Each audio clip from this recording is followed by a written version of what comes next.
Hey guys, how's it going? It's Chris here, and today we're doing a little 2021 retrospective video. Now, I did one of these at the end of 2020, where it was, ending the year on a positive note or something like that, where I was trying to go over and kind of talk about what I had done this year as a way for me to feel proud of myself and to really look back on what I had accomplished throughout the year. And now this is going to be like that as well, but I'm also going to try to include a little bit of statistics for YouTube or streaming and whatnot. So let's go ahead and bust that stuff out of the way real quick before we get into some like the more personal stuff that went on. Popping over here, we have some YouTube analytics. Looks like I got in 2021 34,000 views across all my videos. These are my most popular videos right here, with the airsoft video getting 14,000 views, average view time of a minute. So it's just like a lot of like click on, click off kind of thing. Nothing too insane. Honestly, none of really my new videos besides the gamer score got really any views. Some of these were just re-uploads. I'm surprised that the Akame Kill review got like 600 views. That's pretty cool. But honestly, nothing that crazy, which isn't that surprising. I'm still not monetizing YouTube. I'm still like slowly working towards getting there again, and that's just across this channel. Linkin Airsoft, I didn't upload that many videos this year, honestly, but that being said, I still maintained a decent amount of engagement on this channel. And today's today's December 3rd, by the way. So most of my bigger videos, the Novrich SSP video definitely went up in 3,000 views. That for some reason the KJW gas-powered carbine video got almost 5,000 views, which is shocking to me. Really no gameplay got any big views, aside from the budget sniper, but that was also from 2020. So really no videos I uploaded this year did well. It was all backlog views, and I honestly didn't upload that much on this channel.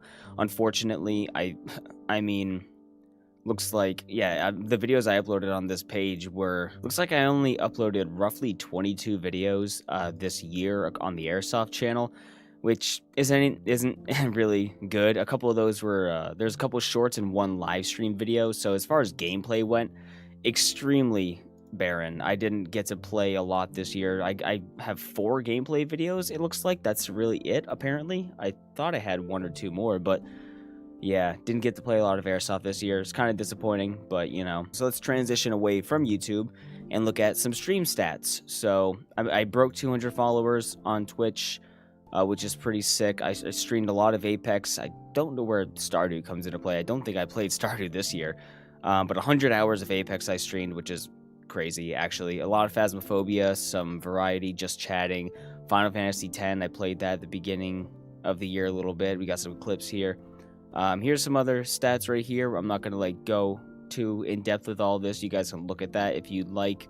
We'll pop up some more stats right there. So here's some more stream stats right there. I gained 40 followers this year, just about 2,000 views. I streamed for 158 hours from December of last year to December of this year. I watched 930 hours, or is that people that watched me? I don't know. I'll go ahead and enable all of that right there. Oh yeah, look at all those stats.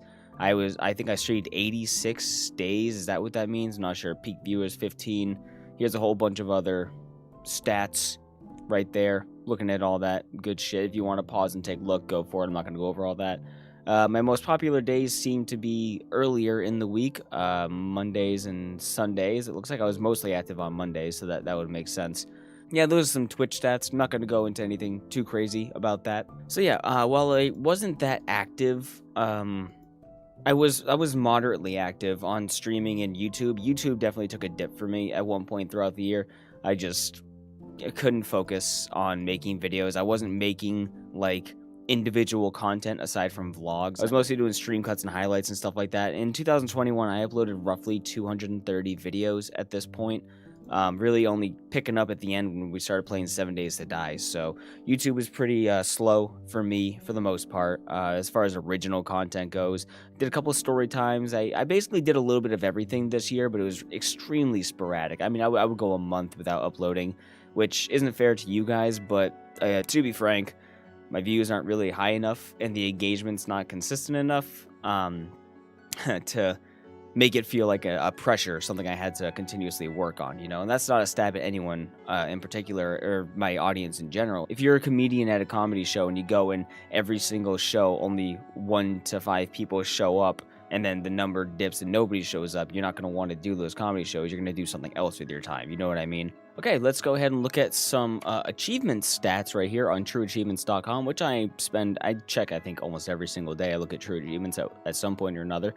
So as far as gamerscore went, this is on a scale of up to 5,500 gamerscore. My biggest months were April with 5130, and this November that just passed with 5230.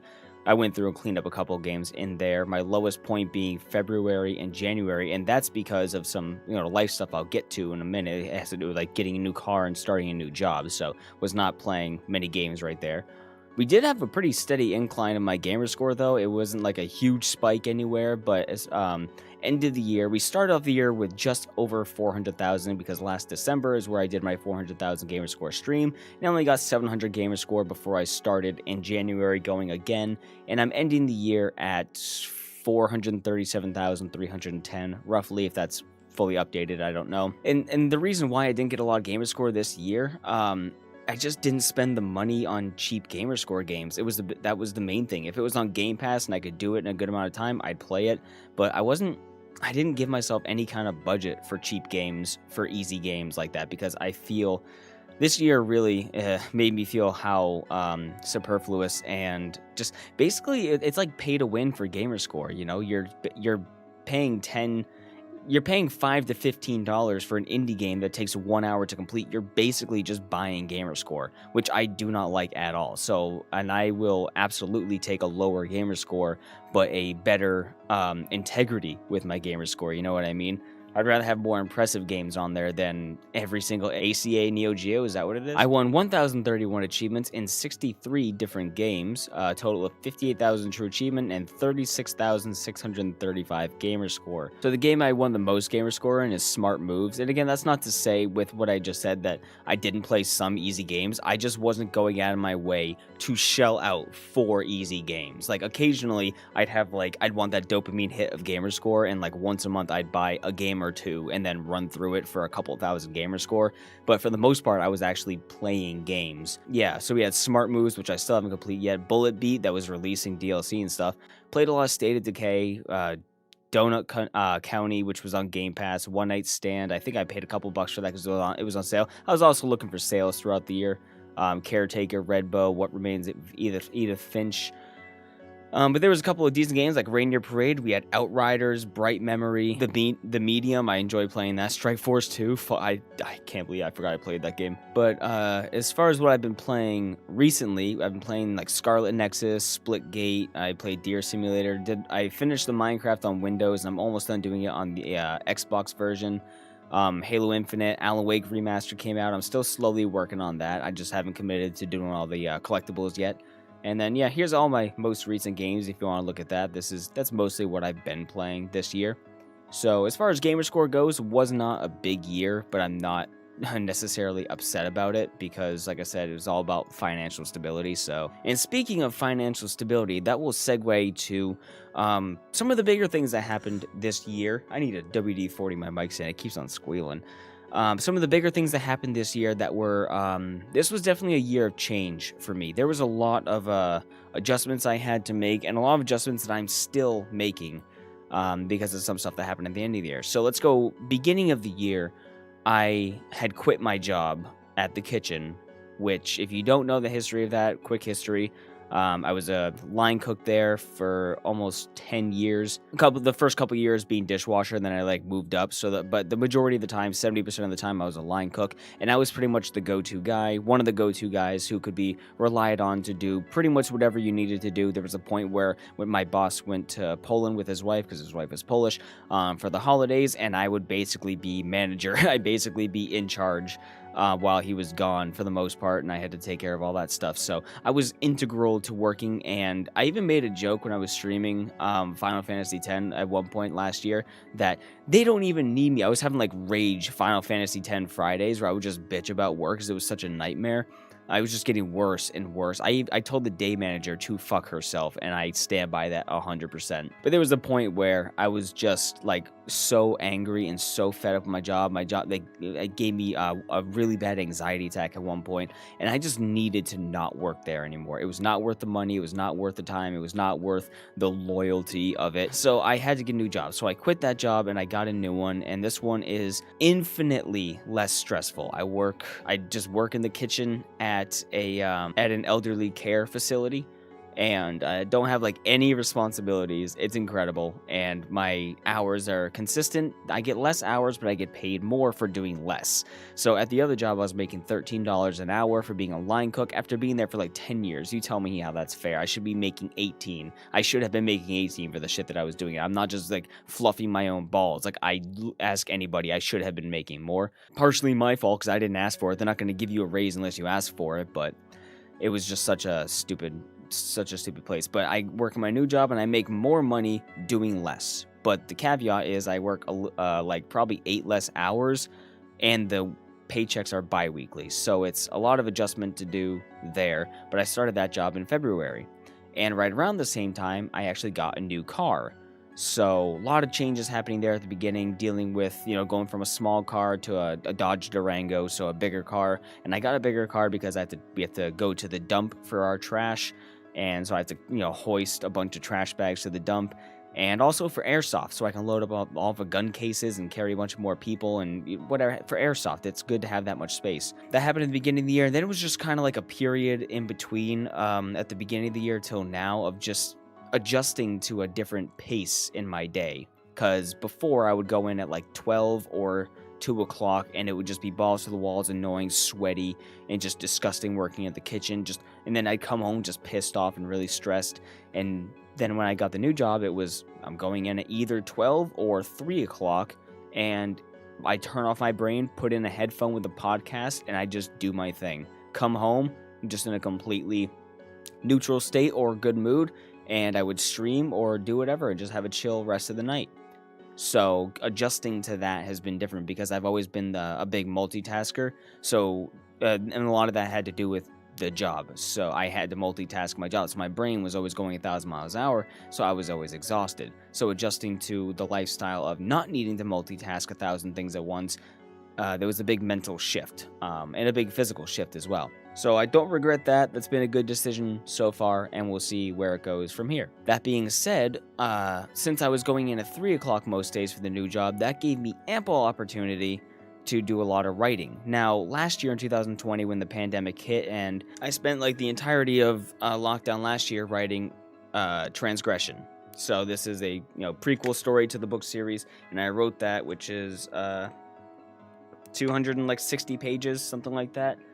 During the pandemic, which was extremely useful. But now, since we are going back to work, and I was going in pretty much every day, but it was really itchy for some reason, pretty much every day at 3 o'clock consistently, that gave me a lot of time in the morning to go to the library or sit out at the dining room table and do a lot of writing for book 2. And book 2 started out this year as basically just a blueprint, and the essentially the beginning, the middle, and the end was laid out, but I only had about 40 pages written. Now at the end of the year, we're sitting at 395 pages for book 2. It's not 100% done.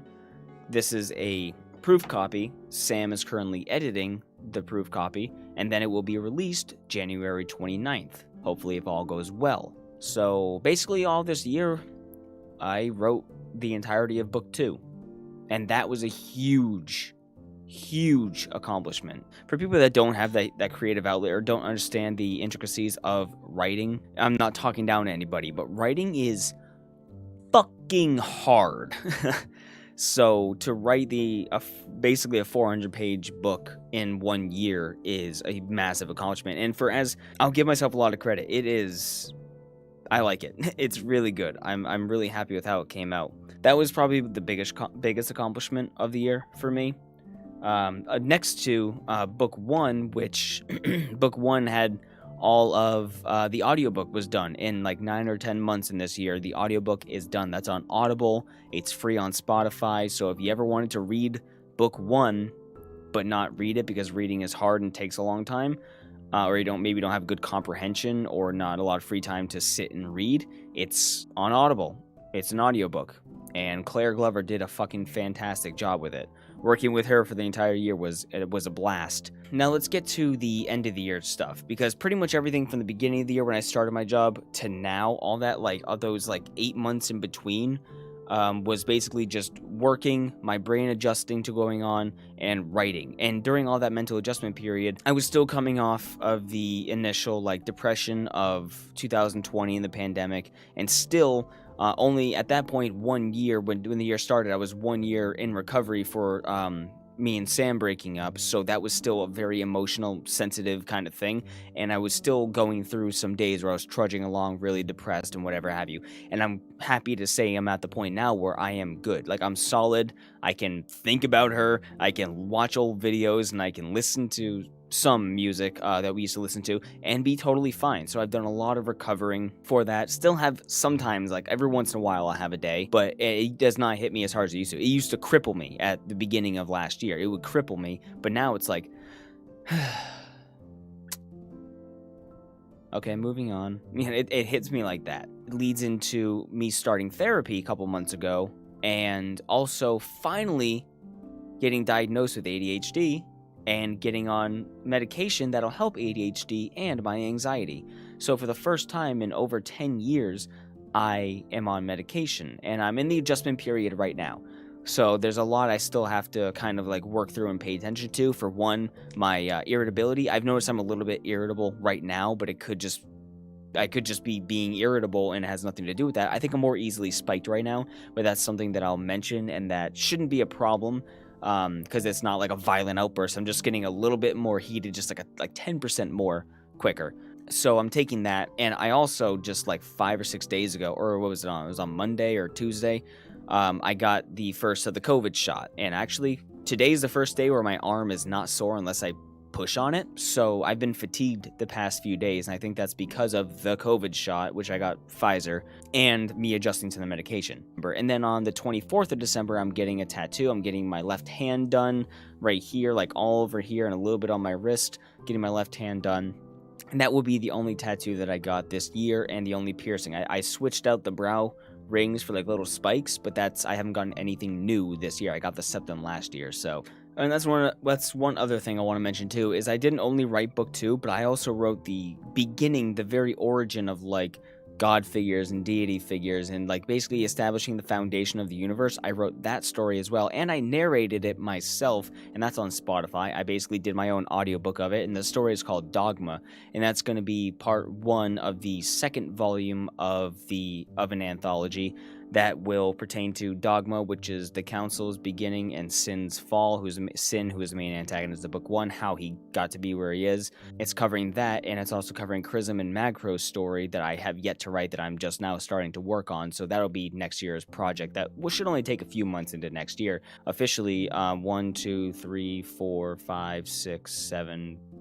roughly 7 printed and published stories. I got a whole bunch of copies of book 1 that I'm distributing to public libraries and bookstores that I have to go do a lot of driving for that, because they're like all 30 minutes away, but I got copies to give out to bookstores and libraries for them to hopefully rent or sell. So that's really cool.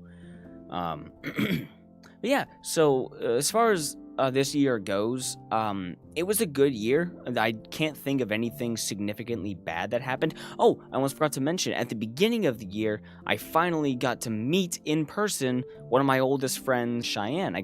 She pops into stream sometimes as Shay Cakes. Finally got to meet her for the first time in 10 years in the beginning of the year, so that was awesome. Can't wait to do that again. And I also got to meet Savvy. I play Apex with Sav a lot. You guys have seen her on stream. And finally, she came out to visit and got to meet her for the first time. So, got to meet people. Really fucking cool, dude. That was really nice. I don't know. It's really cool because I don't get to meet people like that. All really cool things went on this year. Nothing too extremely bad, at least. Year's not over. But, and also in 10 days, it will be my birthday. So I'm going to be streaming for my birthday on December 13th. That's on a Monday. I don't know what time I'm going to start. I don't even know what I'm going to play. But I will be streaming for a little bit until I have to go to my parents for birthday stuff. Or they come here. I don't really know. It's been a good year. It's been a long year. People always say, oh, this year flew by. This year did not fly by for me. It actually dragged. Because like I said, there was a lot of adjustment, a lot of mental adjustments, a lot of physical adjustments, and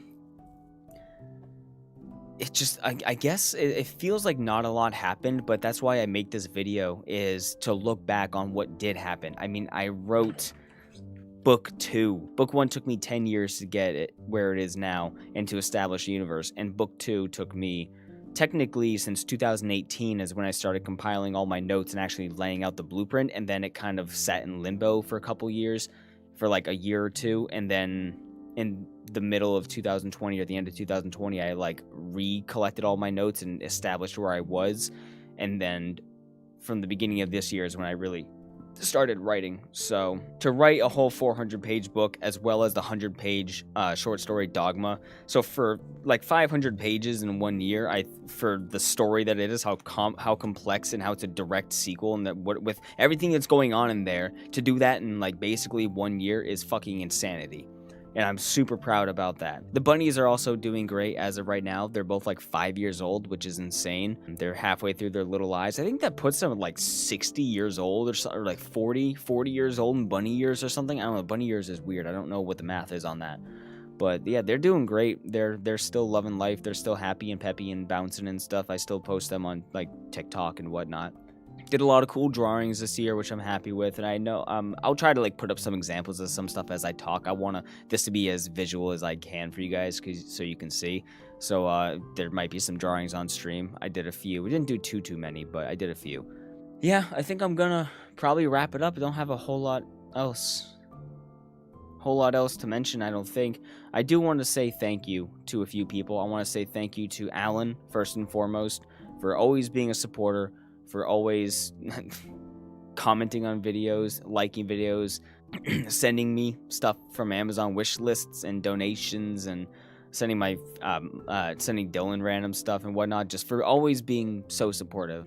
I wish you the best, and I can't thank you enough for being as supportive as you have been. I also want to thank, and I'm going to try to remember as many people as I can, so I apologize if I don't mention you, but for all the people on Twitch that I've been, the communities that I've gotten to be a part of and talk to, we have Agent Bun Buns, Agent Scruffy, we have a B, we have Lily, we have we have obviously Rose, who started streaming, so I got to hang out with him in streams. And I've just been having a really fun time in the Twitch community met a bunch of cool people. So shout out to you guys. And if I didn't mention you, it's nothing personal. It's all off the top of my head. So yeah, I think that's really going to be it. So thank you everybody so much for all your support this year, though I have been extremely inconsistent and honestly kind of lazy with my content on the YouTube side at the very least. Now, before we finish this video out, I do want to direct you guys to linkinslegion.com, my website, and don't update it that often, but I did just recently update it. Here you can find links to the podcast, to my archive of the Unexplainable, which is like ghost stories and stuff of my personal experience. You have a P.O. box where you can send me stuff, anything, even just a letter saying hi. I would love that and appreciate it, and I would show it off in a video. We have like Twitter, YouTube, and stuff. We have Twitch link, which is the best I can do right here. It's just like really simple layout. We have an About Me. We have the book series. You can go on here, and this will link you to everything. We have the audiobook. We have soundtracks. We have the Amazon link. We have all of the side stories and everything. You can pre-order book 2. That's on Amazon right now to be pre-ordered. Why aren't you opening up? That link's broken. I have to fix that. We also have if you're interested, we have a canonical timeline order. We have a best reading order. And then if you just want the basic primary story, you have that list right there. So I have it all laid out for you. You have different YouTube links. We have Linkin's Legion, which is this main channel. You have Linkin Airsoft, which is awesome. Here's all. Oh my god, I forgot I did all that work. And then other YouTube channels I have Archive the Unexplainable, or Paranormal Archive for my ghost stuff. My stream channel. There'll just be links all down in the description. So just attack those links down below. Thank you guys so much for watching this video. If you enjoyed, leave a like. I'm going to fit this to screen right now. If you enjoyed, leave a like. Subscribe for more. Buy a book, please. I want to get 10 ratings before book 2 comes out on Amazon. I think I have 7. I want to get 10 ratings. I'll see you guys in the next one.